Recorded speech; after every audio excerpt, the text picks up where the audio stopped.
Okay guys, just a quick disclaimer before starting the video. This video is a detailed tutorial video, so I'm gonna go through each and every single detail of each and every step. There are a lot of videos on YouTube where they are short in length, they go through everything quickly. So if you wanna, just get an idea, you can watch those. They're usually 20-25 minutes tutorial. But this video has two parts, and this is the first part, which is kind of similar length, 25-26, and the next part will also be around similar length. So I didn't want to make the same thing again. That's why I went into detail of everything, tips and tricks as well on each and every part. So yeah, just a quick disclaimer, enjoy the video. So hey guys, welcome back to the channel. You have seen the title. I'm pretty tired, so I'm not gonna waste your time in the intro, but just short intro is this is the Stipendium Hungaricum application tutorial. We'll go onto a TPF website and we'll see step by step what documents to upload, how to make your profile, etc. Just to make sure every country or sending partner has their own requirements. They can have their own portal where you have to apply to, but this part is mandatory for every applicant regardless of whatever country you are from. So this is important, that's why I'm making it. So let's get right into it.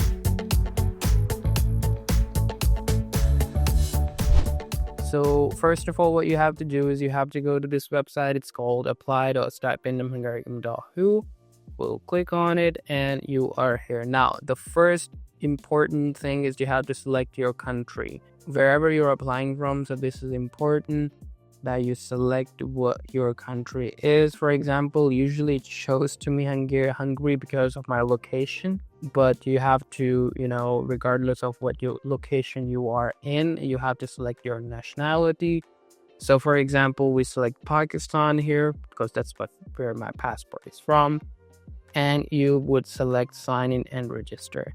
Now, if you haven't registered, you have to click on a new applicant and you would put your email here and you would click on register. It will send a password, a 4-letter or the 4-digit password to your email, and you have to type in the password there. You have to click on the link. It will take you to another verification page and you would type in the 4-digit password that you would see here. And that's how you would register your email.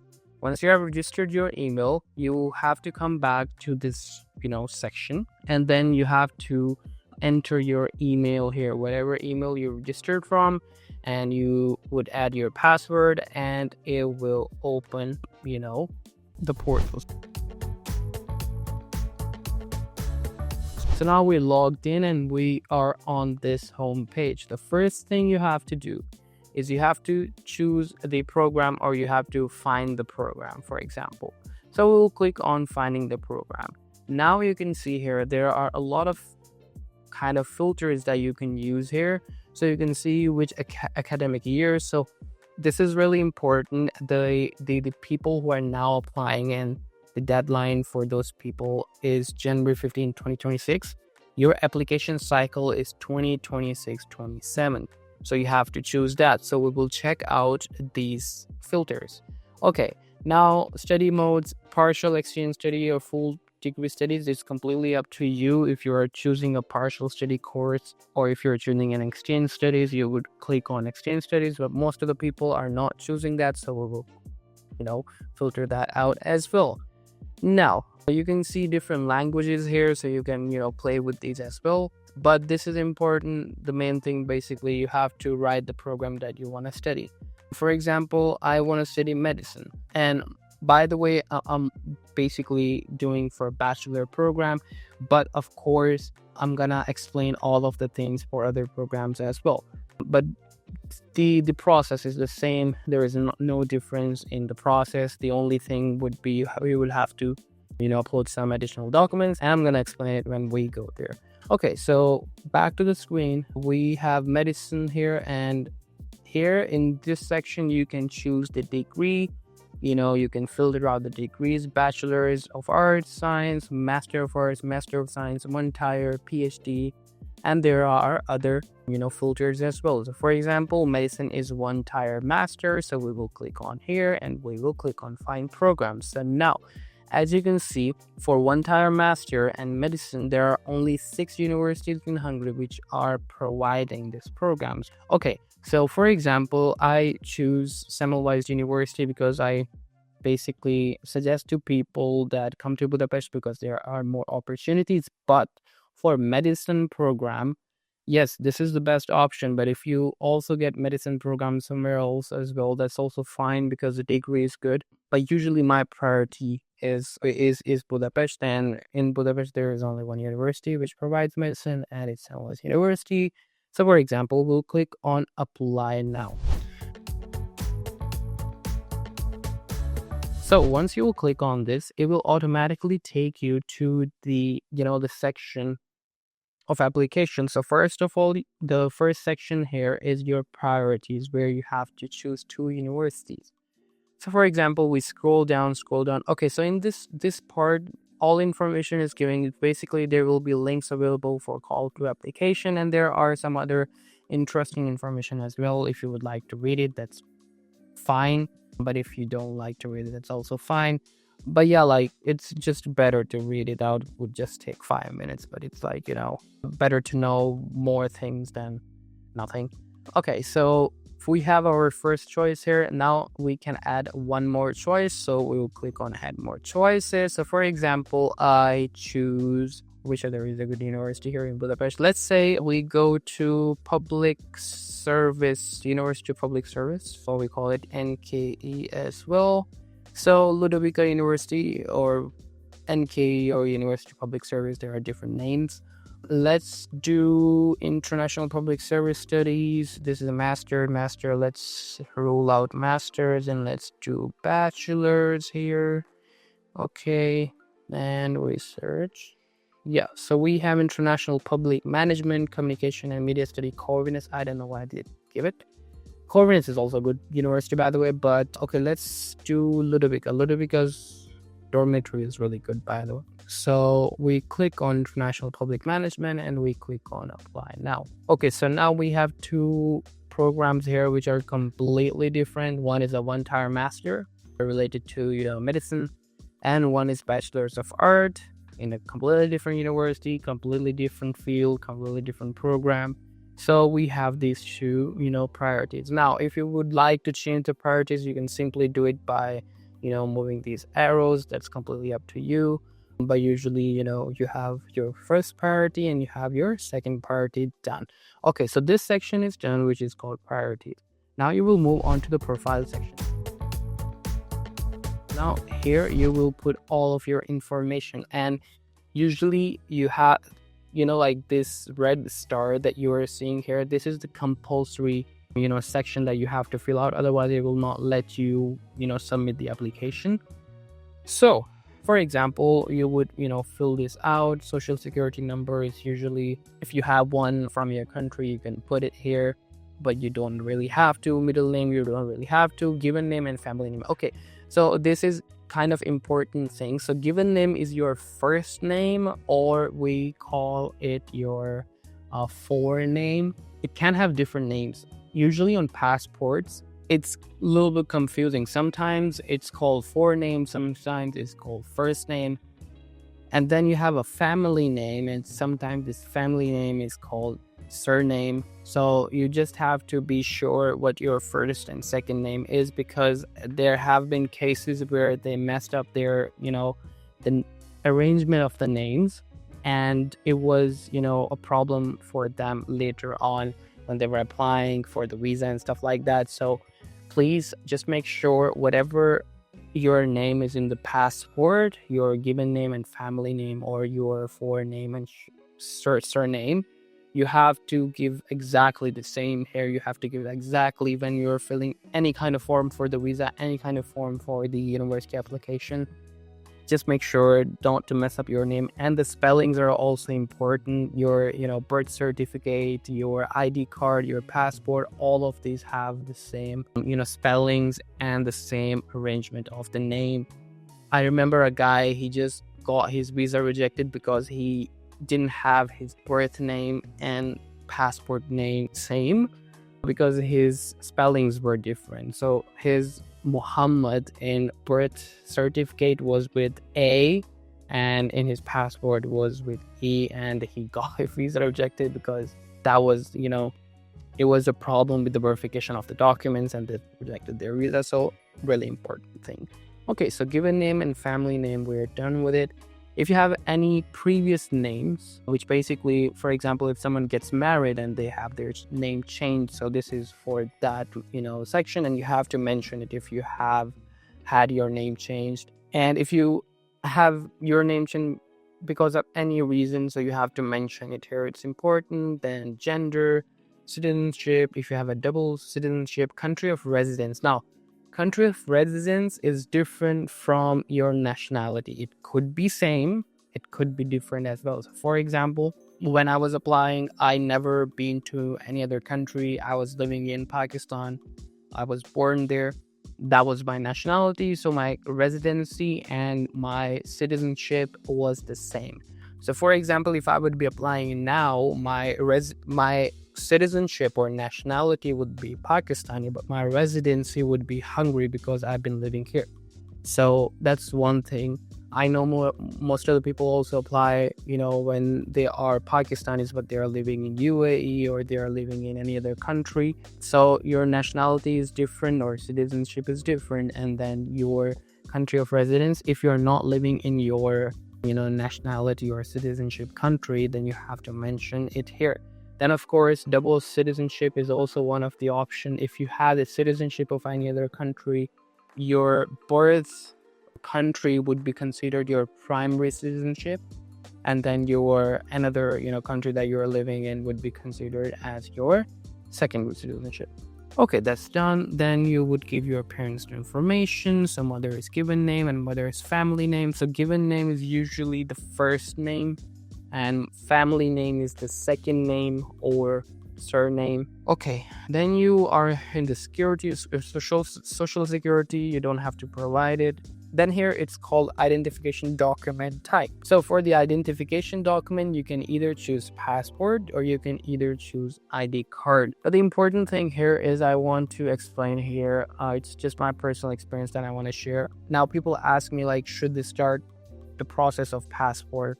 My general answer is that you should start it as soon as possible. The reason I say this is because once you intend to do something, so for example, if you really want to study abroad, not just getting the scholarship, but overall, if your intention is that, okay, I want to go outside and I want to study abroad, you have to start doing actions, and you have to start from, step one. And step one of, studying abroad is to start preparing your documents. And the first document you have to prepare is your passport. Now, the thing is, I have seen it in my life that once you start taking steps of the things you want to do, you actually end up doing that thing. If you would wait for the opportunities to happen, the opportunities would not come. Nothing would happen. You have to take steps to create the opportunities. Opportunities don't just come and knock on your door. This is usually our mentality.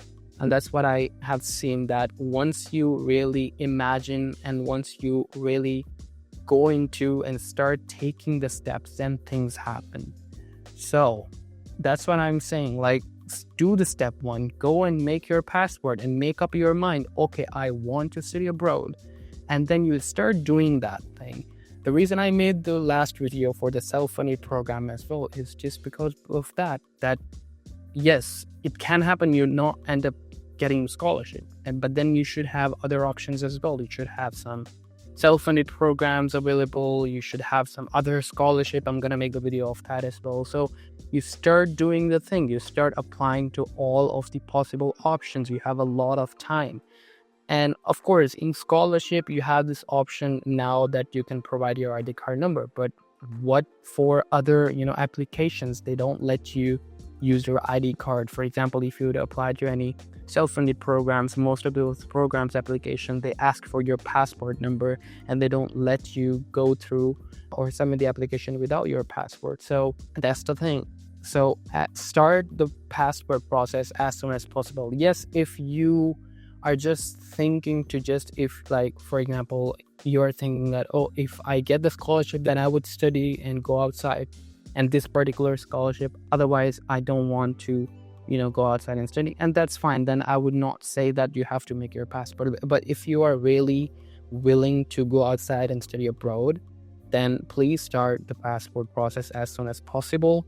And once you would imagine, and once you would make your decision, once you would start doing the steps, I am 100% sure that you are going to end up somewhere, and you're going to end up getting the best place that would be suitable and that would be best for you.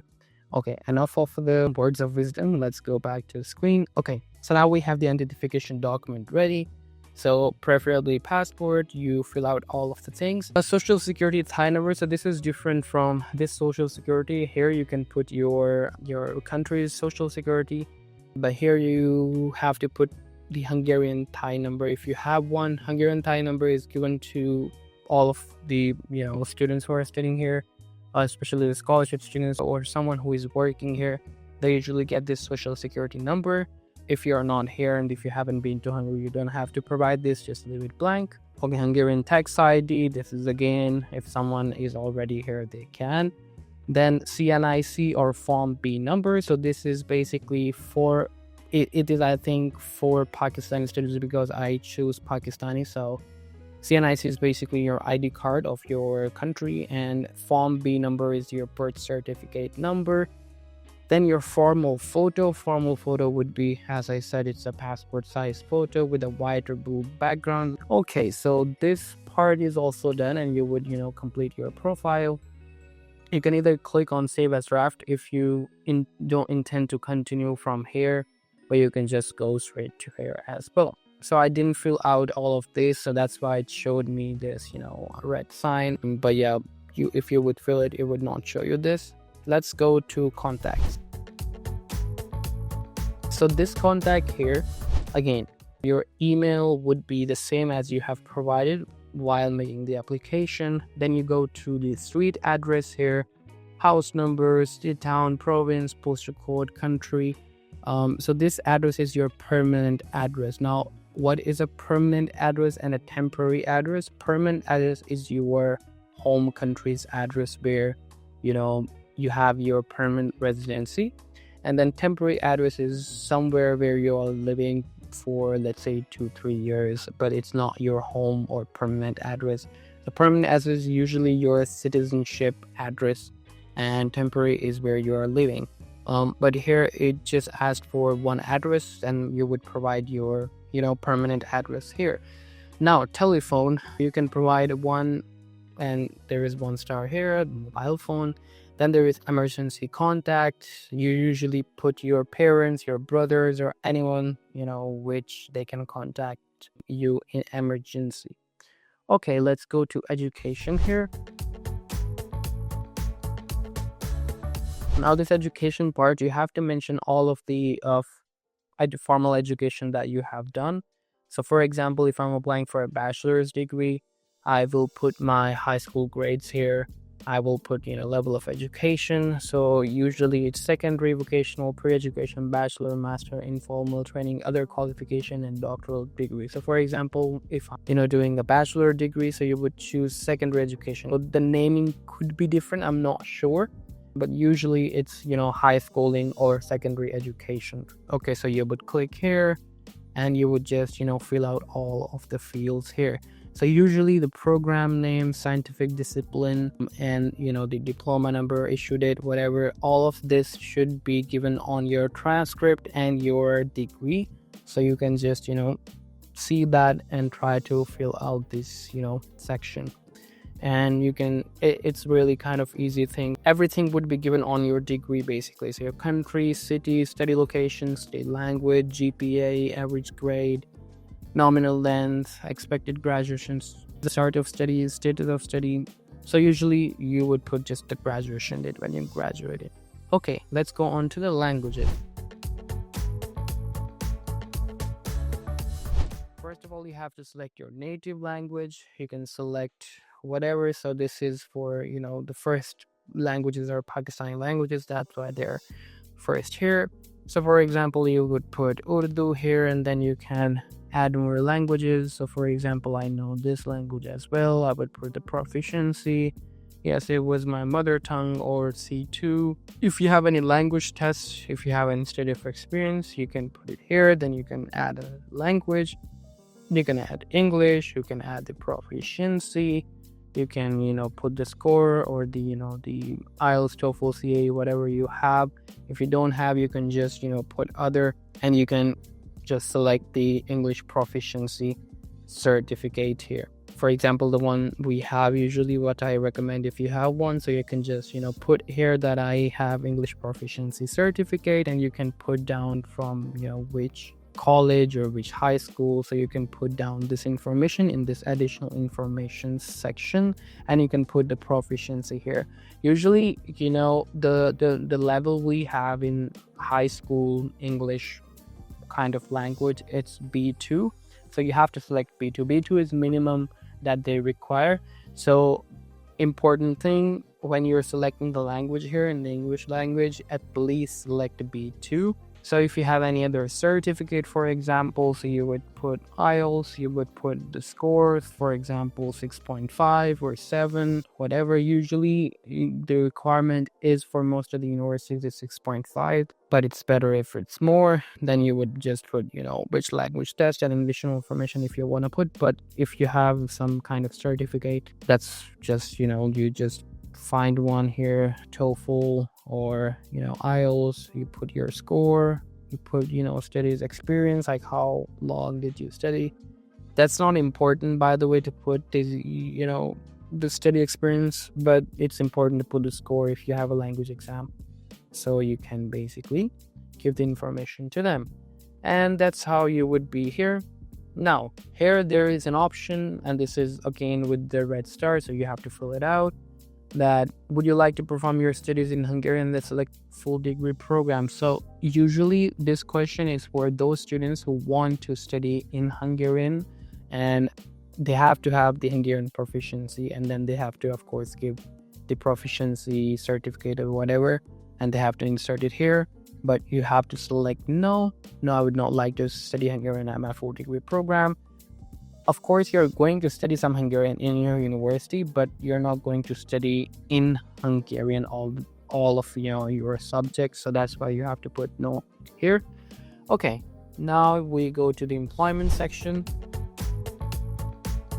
So now we're slowly going towards more professional side, and you are building your profile.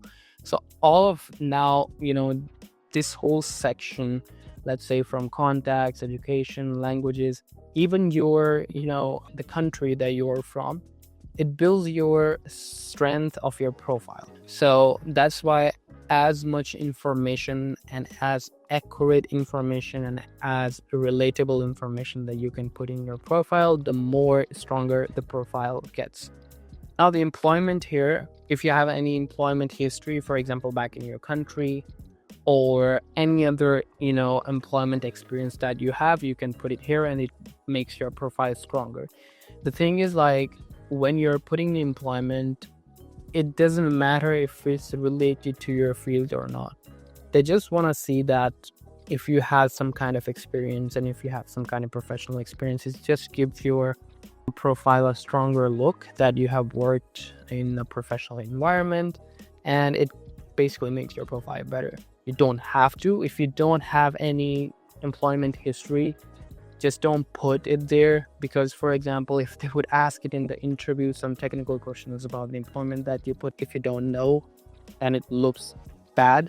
So it's better to put accurate information than wrong information. So yeah, if you have done, that's better, but if you haven't, that's completely fine as well. And especially for the bachelor's degree. Yes, if you are going towards the master's degree or PhD degree, then employment is actually important, because, you have done the degree, and they kind of want to see that if you have any internship experience, if you have any employment experience, and they consider this in PhD especially. So yeah, let's go to activities. So now activity section is your extracurricular English. extracurricular section. So here you are going to put any, voluntary experience, any, sports experience you have, any other, exchange programs you've been to. So it doesn't matter if it's related to your degree or not, again, but it's just good to insert some of the, things here. So for example, if you just click here and the insert new block, you can just name your activity. For example, you would name, the name of your activity would be the name of the project that you've been to. So for example, if there was any voluntary experience, so you would, just write leadership exchange program, and then you would write organization name. So for example, Erasmus EU, whatever the organization name is. Then you would put year 2023 March, you would put 2024 October, whatever. You can also put currently active or not, it really depends. So you can put whatever, so whatever your extracurricular activity was. So nature of your activity, it could be anything. So you can just write, I don't know, sports, or volunteering in sports or playing sports. It could be anything. Just think of it. You can use ChatGPT to just rephrase it better, whatever activity you have done.